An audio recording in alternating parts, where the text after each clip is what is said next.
अस्सलामु अलैकुम दोस्तों, आज की कहानी की तरफ आगे बढ़ने से पहले अगर अभी तक आपने हमारे चैनल को सब्सक्राइब नहीं किया तो जल्दी से चैनल को सब्सक्राइब कर लें ताकि ऐसी ही कहानियाँ आपको वक्त पर मिलती रहें।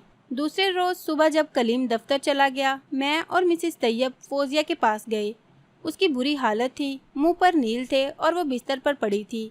हमें देखकर बेइख्तियार रो पड़ी। ऐसे जालिम आदमी के साथ तुम क्यों कर रहती हो? मैंने कहा। औरत का कोई ना हो तो वो कहाँ जाए अपने घर के सिवा? ये तुम्हारा घर है या अकूबत खाना? मिसेस तैयब गुस्से से बोली। तुम भी अजियत पसंद हो, मैं के क्यों नहीं चली जाती? छोड़ दो ऐसे जालिम शख्स को। अगर मैं तुम्हारी जगह होती तो उसकी पुलिस में रिपोर्ट करा देती। पुलिस का नाम सुनकर फौजिया का रंग फक हो गया, परेशान दिखाई देने लगी। मैंने चाय बनाकर उसे पिलाई। उस दिन मुझे उस पर बहुत तरस आया। सोचा कि उसके मायके में इत्तला कर दूं कि आकर अपनी बेटी को ले जाओ। किस जालिम के हवाले कर दिया है, कम से कम आकर उसका हाल तो देखो। फौजिया ने हमें हर तरह का एक्शन लेने से मना कर दिया तो मजबूर होकर हम वापस घर लौट आए। वो 2 दिन खामोश रही, लेकिन मेरे दिल को इस मासूम सूरत लड़की का गम घुन की तरह लग गया था। किसी पल आराम न था। हर लम्हा फौजिया के बारे में सोचती रहती थी। हफ्ता भर जुलेखा नहीं आई। दुआ कर रही थी कि जुलेखा आ जाए। दुआ कबूल हुई। गेट की बेल बजी। जुलेखा आई थी। वो हस्बे आदत बातें भी करने लगी। बीबी, मैं तो फौजिया बीबी का हाल देखकर परेशान हूँ। जाने कैसा आदमी है उसका, हर वक्त मारता रहता है उसे। ऐसा तो कोई जानवरों से भी सलूक नहीं करता। बेचारी की मार खा खा कर बुरी हालत हो गई है। हाँ जुलेखा, मुझे भी इस बात का दुख है। क्या करें, कैसे उसकी मदद करें, जबकि वो मदद पर राज़ी नहीं है और मना कर देती है। अल्लाह जाने क्या मामला है, मेरी तो समझ से बाहर है। हमारा सुकून बर्बाद होकर रह गया है। काश ये लोग हमारे पड़ोस में ना आते, ये घर खाली रहता तो अच्छा था। मैंने सोचा कि उनके घर की सफाई का काम छोड़ दूं। कल की बात है, जब मैं गई तो वो रो रही थी, आंखें सूजी हुई सुर्ख थीं। बोली, रात फिर हमारा झगड़ा हुआ और कलीम ने मुझे बहुत मारा है। पहले मारते रहे, फिर गुस्ल खाने में ले जाकर नलके के नीचे खड़ा कर दिया और पानी खोल दिया। इतनी सर्दी में भला कोई ठंडे पानी में नहाना बर्दाश्त कर सकता है? वह बुखार में पड़ी है। मैंने अल्लाह का वास्ता देकर पूछा, बीबी मुझे बता दो क्यों झगड़ा होता है रोज़ रोज़? वो क्यों आप पर सख्ती करता है? इतना बताया कि कलीम शादीशुदा है और 4 बच्चे हैं उसके। मैं उसकी दूसरी बीवी हूँ। अब कहता है कि तुम मेरे घर से चली जाओ। कहाँ जाऊँ? जहाँ मर्जी चली जाओ। मैं नहीं जा सकती, मेरा कोई घर है और न रिश्तेदार, माँ बाप कोई भी नहीं है। मैं कलीम के घर को नहीं छोड़ सकती। मुझे तो ये कहानी लगती है, जुलेखा बात कुछ और है, लेकिन हम ज़हनी अजियत में मुब्तला हैं। उनकी अजियत पसंदी अब बर्दाश्त नहीं होती। बेशक ये उनका घरेलू मामला है, मगर जुल्म की एक हद होती है। मैं चाहती हूँ कि मोहल्ले के सारे मर्द मिलकर उसके पास जाएं और कलीम से पूछें कि वो रोज़ अपनी बीवी को क्यों मारता है। मैंने अपने शोहर को मनाकर राज़ी किया। पहले तो वो राज़ी ना होते थे। फिर तैयब साहब के हमरा कलीम से मिले और कहा कि आप हमारे पड़ोसी हैं। बेशक आपका ये घरेलू मामला है, लेकिन हमारा सुकून बर्बाद हो गया है। आखिर आप अपनी बीवी से ठीक तरह से क्यों नहीं पेश आते? बहरहाल उन दोनों ने उसे काफ़ी समझाया कि यहाँ रहना है तो सही तरीके से रहना होगा, वरना आप यहाँ से चले जाएं। ऐसा ना हो कि आपका कोई पड़ोसी पुलिस वालों से ताउन मांगने पर मजबूर हो जाए।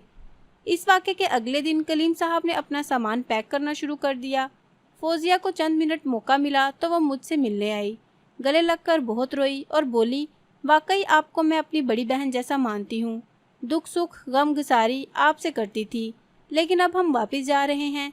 अल्लाह जाने दोबारा कभी मुलाकात होती है या नहीं।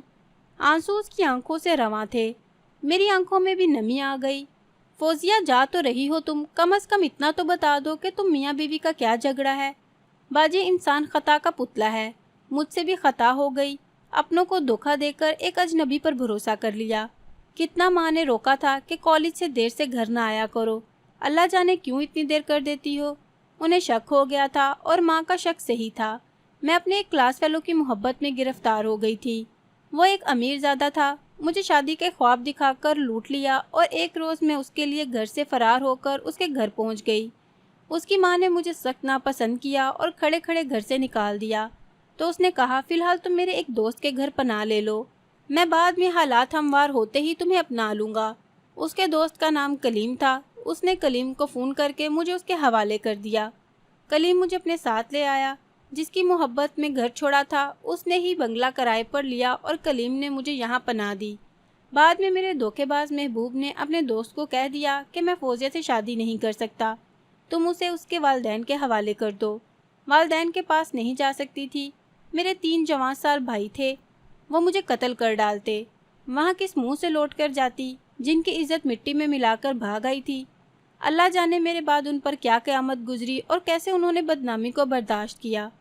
कलीम ने मुझे पनाह दी, लेकिन जब उसके दोस्त ने बता दिया कि मैं कभी फौजिया से शादी नहीं कर सकता, तुम उसे किसी तरह चलता करो, तो वह शीशो पंज में पड़ गया। उसने दोस्त को समझाया मगर उसने कोरा ही जवाब दिया। तो कलीम ने कहा कि चलो तुम्हारे वालिदैन के हवाले कर आता हूँ। मैं राज़ी ना हुई। मुझे उस शख्स से उनसियत हो गई। कलीम मुझे काबिल भरोसा लगता था। मैंने कहा कि तुम मुझसे निकाह कर लो। उसने बताया कि मैं शादीशुदा और 4 बच्चों का बाप हूँ, तुमसे शादी नहीं कर सकता और मज़ीद तुम्हें पनाह में भी नहीं रख सकता।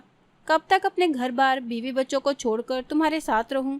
महज तुम्हारी निगरानी की खातिर और माशरे से झूठ बोलता रहूं कि तुम मेरी बीवी हो, हालांकि तुम मेरी बीवी नहीं हो। तुम अपने वालिदैन के घर जाओ या जहां जी चाहे चली जाओ, बस रोज़ यही झगड़ा होता है। मैं ढीठ बनकर यहाँ रह रही हूँ। हर रोज़ वो जाने का कहता है और मैं दरवाजे की चौखट पकड़ लेती हूँ, रोती हूँ। पहले वो धक्के देता है, फिर उसे तरस आ जाता है, लेकिन मुझे मारकर गुस्सा निकालता है। मेरी तकरार है कि तुम मुझसे निकाह कर लो और उसकी तकरार है कि तुम चली जाओ, मेरी जान छोड़ दो। मैं कैसे इस पनाह को छोड़कर चली जाऊं और कहाँ जाऊं? जो पनाह देगा वो सिर्फ मुझसे आर्जी खुशी के लिए कुछ अरसा पास रखेगा। मैं और रुकना चाहती हूँ, मर जाऊंगी या कलीम से निकाह करूंगी। अब तुम लोग कहाँ जा रहे हो? कलीम मुझे अपनी वालदा के पास ले जा रहे हैं क्योंकि उन्होंने मजबूर होकर माँ को एतमाद में लिया है। औरत का दिल नर्म होता है। वो मुझसे कलीम के निकाह पर रजामंद हो गई हैं। अब उसे अपने वालिद को राज़ी करना है क्योंकि कलीम की बीवी उनकी सगी भतीजी है। क्या वो राज़ी हो जाएंगे? अगर ना हुए तो कलीम की वालदा ने कहा है कि वो अपने शोहर को राज़ी कर लेंगी। मेरे हक़ में दुआ करना। उसके बाद उसने कभी मुझसे राब्ता नहीं किया। नहीं मालूम उसकी मंजिल उसे मिली या नहीं, लेकिन आज भी मेरे लबों पर उसके लिए यही दुआ है कि अल्लाह करे उसे मंजिल मिल जाए और वो जहाँ हो इज़्ज़त भरी ज़िंदगी गुजार रही हो। दोस्तों, देखा कि अगर लड़की गलत कदम उठाती है तो उसका नतीजा ऐसा ही निकलता है। इसलिए मेरी तमाम लड़कियों से गुजारिश है कि खुदारा ऐसा कदम ना उठाएं जिसकी वजह से वो ना सिर्फ अपनी बल्कि अपने घर वालों की ज़िंदगी भी तबाह कर दे और वो माशरे में शर्म से सर झुका कर जिएं। और लड़कों से भी यही कहूँगी कि खुदारा किसी की बेटी को यूं बेआबरू ना करो, वरना माँ, बहन और बेटी के रूप में ये शहजादियाँ आपके घरों में भी हैं। अगर आज किसी को बेआबरू करोगे तो देर नहीं कि खुद भी यूं ही जलीलो ख्वार होगे। तो दोस्तों, उम्मीद है कि हमारी आज की कहानी आपको पसंद आई होगी। कमेंट बॉक्स में अपनी राय ज़रूर दें और मज़ीद ऐसी वीडियोज़ के लिए मेरे चैनल को सब्सक्राइब कर लें। मिलते हैं एक और नई वीडियो के साथ। अल्लाह हाफिज़।